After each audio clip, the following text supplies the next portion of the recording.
मध्ये वार्ड क्रमांक 30 भोपर उसळकर नांदिवली देसलेपाडा आणि नांदिवली टेकडी सागाव वरचा पाडा आणि खालचा पाडा या विषयावर इथे या भागात पाण्याची खूप मोठी टंचाई आहे. पहिल्यापासून होते पण आता ते खूप वाढलेले आहे.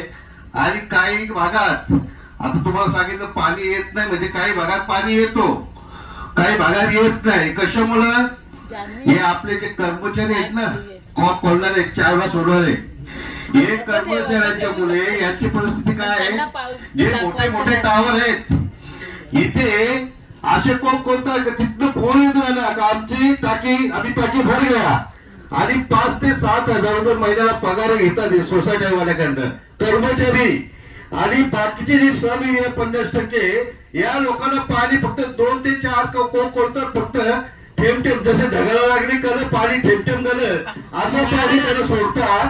आणि अक्षरशः ते लोकांना मी वाढत फिरत होतो त्यावेळेला त्याने आम्हाला स्वतः महिना बघितलं. मी 100 रुपयामध्ये जेवण बनवण्यासाठी 4 हंडे पाणी विकत घेत होते.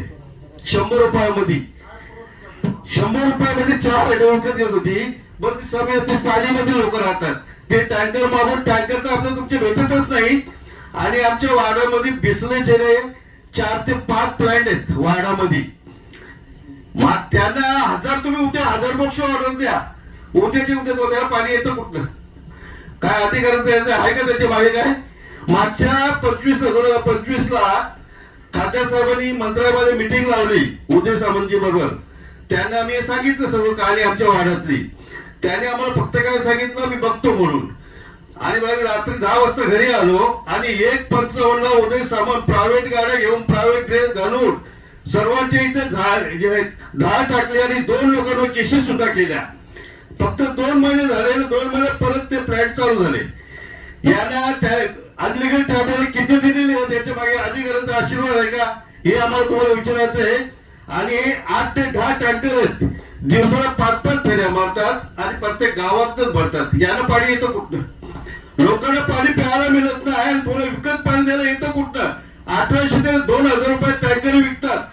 एक फोन केला का 20 मिनिटात टँकर येतो कुठे? गावागावातच भरतो. आमच्या कुठे प्लॅनवर भरायला जात नाही. पण त्यानं कनेक्शन कुठं दिलेलं याची चौकशी व्हावा. धन्यवाद.